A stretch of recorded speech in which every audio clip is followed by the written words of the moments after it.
हटे. जय भीम साहेब. जय भीम. आपलं नाव साहेब? माझं नाव assistant top officer Ashok Rajaram Kadam SSD. आणि किती वर्षापासून तुम्ही सेवा देत आहेत? मी 2004 पासून सेवा देतो. अच्छा. समता सैनिक दल याचा मेन उद्देश काय आहे? समता सैनिक दलाचा मेन उद्देश आहे की डॉक्टर बाबासाहेब आंबेडकर ज्या वेळेला सयाजीराव गायकवाड यांच्या संसदमध्ये काम करत असताना एवढी अर्थशास्त्राची पदवी घेऊनसुद्धा बाबासाहेबांना जे अपमानित करत होते, त्या ठिकाणी बाबासाहेबांना पाणी पिण्यासाठी मज्जाव करायचा, त्यांना फाईल दूरवरून फेकून द्यायचा. आणि त्याच टायमाला डॉक्टर बाबासाहेब आंबेडकरांनी 23 सप्टेंबर 1917ला संकल्प केला की मी एवढं शिक्षण घेतलं आहे तर माझी अशा प्रकारची अवस्था आहे, तर त्या माझ्या अनाडी माणसाची काय अवस्था असेल. म्हणून बाबासाहेब आंबेडकरांनी संकल्प केला की मी ह्या समाजाला न्याय देईन. आणि डॉक्टर बाबासाहेब आंबेडकर ज्या वेळेला संसदमधून त्यांना शिक्षावृत्ती मिळाली आणि बाबासाहेब ज्या वेळेला लायब्ररीमध्ये गेले त्यावेळेला तर महार लोक ही त्यांना पुस्तक मिळाल्यानंतर महारांचा इतिहास समजला की एवढे मोठे बलवान, शक्तिमान आणि शूर लढवय्या लोकांची अशी दशा आहे. तर त्याचं कारण बाबासाहेबांनी शोधलं, अंधश्रद्धा आणि अज्ञान.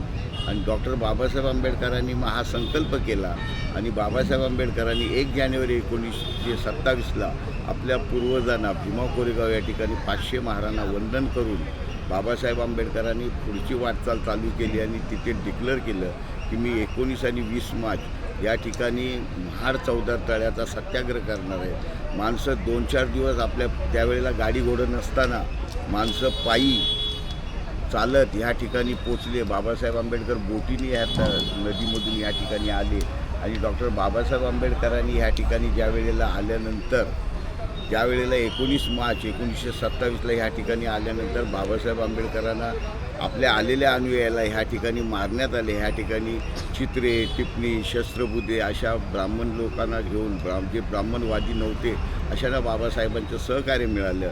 आणि बाबासाहेब आंबेडकरांनी ह्या ठिकाणी येऊन 19 मार्च 1927ला ज्यावेळेला आपल्या माणसावरती अत्याचार झाले त्यावेळेला आपल्या ब्रिटिश आर्मीमधून रिटायर झालेले मिलिटरीमन होते. त्यांनी बाबासाहेबांकडे मागणी केली की बाबासाहेब तुम्ही आम्हाला ह्या ठिकाणी फक्त आदेश द्या, आम्ही ह्या महाडला पुढे ह्या चौदार तळ्याला या रक्ताच्या थाळ्यामध्ये बांधून टाकू. पण बाबासाहेब आंबेडकरांनी तो शांतीचा विचार घेतला आणि बाबासाहेब बोलले त्यांनी गाय मारली म्हणून तुम्ही वासरू नका मारू. आपली संख्या आज ह्या ठिकाणी जास्त आहे पण गावोखेडे आपल्या असलेल्या कमी संख्येवरती अत्याचार होईल. पण बाबासाहेब आंबेडकरांनी त्या ठिकाणी थांबवण्यात आलं आणि परत त्याच ठिकाणी 19 तारखेला ठराव झाला. आणि त्यावेळेला भीम सेवा दल, आंबेडकर सेवा दल, महार यज्ञ दल अशी आपल्या तरुणामध्ये जागृती आली, मुर्द्यामध्ये जान आला, हत्तीच्या बळाचा माणूस जागृत झाला आणि बाबासाहेब आंबेडकरांच्या प्रतिसाद देऊ लागला आणि त्यांच्या आंदोलनामध्ये सहभाग झाला. आणि बाबासाहेब आंबेडकरांनी ह्या समता सैनिक दलाची स्थापना याच्यासाठी केली की विषमता नष्ट करून झाली पाहिजे. माझ्या नावासाठी कुठलं दल नसणार तर विषमता नष्ट करून महिला आणि पुरुष या ठिकाणी एकत्र असावं म्हणून बाबासाहेब आंबेडकरांनी समता सैनिक दल, इक्वालिटी आर्मी याची स्थापन केली. हे कुठल्या प्रकारचे स्वयंसेवक नसून समाजासाठी जसा सैन्य बॉर्डरवर लढतो त्याचप्रमाणे हा सुद्धा माझा सैनिक आज ना उद्या भविष्य काळामध्ये हा लढवय्या असा फौज बनवण्यासाठी ब्रिटिश आर्मीमधले लोक आपल्या वस्त्यामध्ये जाऊन यांना ट्रेनिंग देऊन आणि त्याचप्रमाणे बाबासाहेबांनी जी आंदोलनं केली, ऐतिहासिक आंदोलनं 1927 ते 1930 या महाडच्या चौदार तळ्याचं आंदोलन झालं. 30 ते 1935 काळाराम मंदिराचं आंदोलन झालं. त्या ठिकाणी बाबासाहेब आंबेडकरांना आज जाण्यासाठी मज्जाव करत असताना बाबासाहेब म्हणाले की तुम्ही पाणी प्यायला म्हणून तुम्ही अमर नाही झालात, तुम्ही रामाचं दर्शन घेतलं म्हणून तुम्ही पवित्र नाही झालं. तर तुमचा निसर्गाचा अधिकार आहे, प्रत्येक माणूस जाऊन त्या ठिकाणी दर्शन घेत असतो. म्हणून काळाराम मंदिराचं आंदोलन 1935पर्यंत चाललं. ते दादासाहेब गायकवाड यांच्या आधिपत्याखाली चाललं. आणि बाबासाहेब आंबेडकर ज्या वेळेला परदेशात गेला आणि परदेशातून परत आल्यानंतर 13 ऑक्टोबर 1935ला बाबासाहेबांनी एक घोषणा केली की मी हिंदू धर्मात जन्मलो पण हिंदू धर्मात मरणार नाही. हे ऐतिहासिक कार्य हे समता सैनिक दलाचं इथून सुरुवात होतं. 1935 नंतर बाबासाहेब आंबेडकरांनी 21 वर्ष सर्व धर्माचा अभ्यास केला आणि बाबासाहेबांनी ह्या अज्ञानातून आणि ह्या अंधश्रद्धेतून बाहेर काढण्यासाठी बाबासाहेब आंबेडकरांनी 14 ऑक्टोंबर म्हणजे अशोका विजयादशमीचा दिवस ठरवला, जेणेकरून बाबासाहेब आंबेडकरांनी तिसरं धम्मचक्रवर्त परिवर्तन दिन फिरवण्यात आलं आणि बाबासाहेब आंबेडकरांनी नागाच्या नागभूमीमध्ये चंद्रमतीच्या हस्ते धम्मदीक्षा ठरवून त्यावेळेला आपले नेते, आपल्या पुढारी ज्या वेळेला निवडणुकी होत्या तो विरोध बऱ्याच नेत्यांनी केला आणि बाबासाहेब आंबेडकरांनी त्या विरोधाला दखल न देता समता सैनिक दलाला स्टेजवर घेतलं आणि 22 प्रतिज्ञाचं वाचन केलं बाबासाहेबांनी. आपला चष्मासुद्धा त्याचा आड येऊ नये म्हणून बाबासाहेबांनी तो चष्मा काढला. 21 पानावरती त्यांना दिसेल एवढ्या मोठ्या अक्षरात लिहिलं आणि त्यांनी पहिली प्रतिज्ञा घेतली की मी ब्रह्मा विष्णू महेश याला देव मानणार नाही.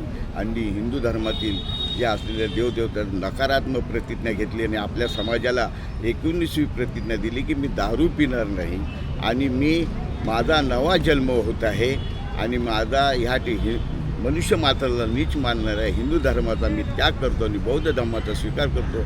अशी 22 प्रतिज्ञा बाबासाहेबांनी घेतली आणि आपल्या समाजाला एक स्वच्छ काचेसारखा निर्मळ असा बुद्ध धम्म दिला. बुद्ध धम्म म्हणजे महायान तंत्रयान ह्याला नकार देता कारण त्याच्यामध्ये आजही आपण कुठं अंधश्रद्धेमध्ये अडकू नये म्हणून बाबासाहेबांनी बुद्धयान ह्याला स्वीकारलं आणि आपल्या ह्या बौद्ध बांधवांना बौद्ध धम्माची दीक्षा देऊन एक पवित्र केलं आणि ते ऐतिहासिक कार्य समता सैनिक दलाचं 5 लाख अनुयायीची सुरक्षा समता सैनिक दलाने केली. त्याच्यानंतर तिथेच न थांबता बाबासाहेबांचं महानिर्वाण झाल्यानंतर आपल्यामध्ये गटातटामध्ये असलेल्या नेत्यांनी ह्या समता सैनिक दल विखुरलं गेलं आणि तेच 1982 साली महाउपाशिका मीराताई आंबेडकर ज्या बाबासाहेबांच्या सूनबाई आहेत त्यांनी ह्या मिशनला पुढं करण्यासाठी पहिला आपल्या भारतीय बौद्ध महासभेमध्ये बैठक घेऊन आणि 1998 साली चैत्यभूमी भैयासाहेब नगरी या ठिकाणी पहिलं केंद्रीय शिक्षकांनी जे भारतीय सशस्त्र सैन्यामधून महार बटालियनचे आलेले लोकांना समता सैनिक दलाला ट्रेनिंग देण्याकरता त्यांना त्यावेळेला बाबासाहेबांनी जसा नियम बनवला तसाच ताईसाहेबांनी आणि बाबासाहेबांनी 6 मे 1945ला ह्या समता सैनिक दलाची घटना बनवली आणि समता सैनिक दल हे बाबासाहेबांनी बनवलेले समाजाचं मोठं कवच आहे आणि ह्या कवचाच्या आधारित आता मी आव्हान करतो या संपूर्ण आपल्या भारतातील नागरिकांना बौद्ध बांधव असो किंवा बहुजन असो त्यांनी ह्या समता सैनिक दलामध्ये प्रशिक्षण घेतलं पाहिजे. ह्या प्रशिक्षणामध्ये आपल्याला शिस्त कशी असते ती शिकवल्या जाते, आपल्याला पूर्वजाचा इतिहास शिकवला जातो, आपल्याला प्रथमोपचार शिकवला जातो, आपल्याला IPS आता नवीन झालेलं जे फक्त नावामध्ये बदल केला कलम 30 आहेत BNS म्हणजे भारतीय न्याय संहिता ही आता झालेली आहे. त्याचासुद्धा आम्ही या संस्थेमध्ये अभ्यास देतो. आमचे SK भंडारे साहेब आहेत ते ॲडव्होकेट असल्याकारणाने न्यायाची माहिती आम्हाला परिपूर्ण देत असतात. आता हेडक्वार्टर सचिव जे आहेत ते ह्या सर्व सैनिकाचं डिसिप्लिन कसं असावं, त्यांचा पहिराव कसा असावा त्याच्यावरती ते जातीने लक्ष देतात. त्याचप्रमाणे महाराष्ट्राचे सचिव आदरणीय मेजर जनरल इंगळे साहेब आहेत ते सुद्धा ह्याच्यामध्ये आपला पर्याय म्हणजे आपला प्रसार कसा होईल ते मीडियाच्या माध्यमातून प्रसार करत असतात आणि अशा पद्धतीने ह्या ठिकाणी ह्या महाडचे ह्या जिल्ह्याचे अध्यक्ष आदरणीय संतोषजी जाधव जे मेजर आहेत या समता सैनिक दलाचे मी आणि या पूजनीय भंते यांना मी वंदन करतो आणि माझी ती आपल्या या ठिकाणी थोड्या वेळेला राहिली. मी ह्या सर्व इथल्या पदाधिकाऱ्यांना जयभीम करतो. पुढचा उद्देश काय आहे? पुढचा उद्देश असा आहे की आपण आता येणारा 27 आहे त्यावेळेला सर्व चाहे तो डॉक्टर असो इंजिनियर असो तुम्ही झाला कशापासून आज तुम्ही दुसऱ्या संस्थेमध्ये बघता की त्यांचे हाफ चड्डी घालून उभे असतात. मग आमचा परिपूर्ण बाबासाहेबांनी दिलेला ड्रेस आहे तो ड्रेस सगळ्यांनी आपल्या समाजाने पेनला पाहिजे आणि आपली ताकद काय आहे आपली ताकद शिस्तबद्ध आणि समता सैनिक दल म्हणजे शिस्तीचं एक असलेलं प्रतीक आहे जे बाबासाहेबांनी शिस्तबद्ध लढा देण्यासाठी निर्माण केलेलं आहे. कुठल्या प्रकारचे दगडफेक केल्याने आंदोलन नीट होत नाही तर दगड फेकल्याने आपल्या मुलांवरती केसेस होतात म्हणून त्याच्यासाठी आपण ह्या ठिकाणी समता सैनिक दलामध्ये येऊन शिस्तबद्ध लढा द्या. ज्या पद्धतीने पोलीस दल संचालन करतं आणि नियंत्रण नागरिकावर ठेवतं मिलिटरी पण तशाच प्रकारे बाबासाहेबांची मिलिटरी आहे ही जर उद्या संचालन वस्त्यातनं केला तर आपल्यावरती कुणाचं डोळं करण्याची हे होणार नाही. इथपर्यंत ते 100 वर्ष जे होत आहेत त्या 1927ला त्यावेळेला माझं सर्व समाज बांधव आहेत मग तो डॉक्टर असो इंजिनियर असो वकील असो कोणी असो त्यांनी ह्याच्यामध्ये सहभाग होणं हे त्याचं कर्तव्य आहे. आज जे खातो त्या भाकरीवर त्या कडूबाईचं गाणं आहे, सही आहे बाबासाहेबांची, ते फक्त बोलण्याकरता न ठेवता आज या ठिकाणी आम्ही कृतीमध्ये सगळ्यांनी घरोघरी सैनिक तयार होणं आहे. ताईसाहेबांचा संकल्प आहे. तोच संकल्प बाबासाहेबांचे नातू भीमराव यशवंत आंबेडकर जे डॉक्टर पदवी आहे त्यांना, तर त्यांच्या संकल्पाला आपण सगळ्यांनी साथ द्यावी आणि घराघरातून आता सगळ्यांनी बाहेर पडावं. घरामध्ये एक बौद्धाचारी, एक सैनिक, एक सामनेर झाला पाहिजे, जेणेकरून आपला हा समाज निर्व्यसनी झाला पाहिजे. एवढीच मी ह्या समाजाला कळकळीची विनंती करतो. आम्ही या वयामान आणि ह्या वयामध्ये ह्या समता सैनिक दलाला आम्ही बांधत आहोत, तर हे जिवंत राहिलं पाहिजे. आणि बाबासाहेबाची मोठी प्रथम संस्था आहे. या प्रथम संस्थेमध्ये सर्वांनी भाग घेणं, त्याच्यामध्ये पुरुष असेल, महिला असेल, आपले बालं असतील, आपली छोट्या बाळकांना ड्रेस शिवा. एक दिवस आपण जयंतीला ड्रेस नका शिवू, पण समता सैनिक दलाचा ड्रेस आणि एक काठी आपल्या हातामध्ये असली पाहिजे. एवढीच मी सगळ्या समाजाला विनंती करतो. नमो बुद्धाय, जय भीम, जय संविधान, जय भारत. इथे घ्या. धन्यवाद साहेब भेट दिल्याबद्दल. इथे घ्या. गुरुजी गुरुजी, हा जो भारतीय बौद्ध महासभेच्या माध्यमातून समता सैनिकाचा DM आचार्य गुरुजी हेडक्वार्टर सचिव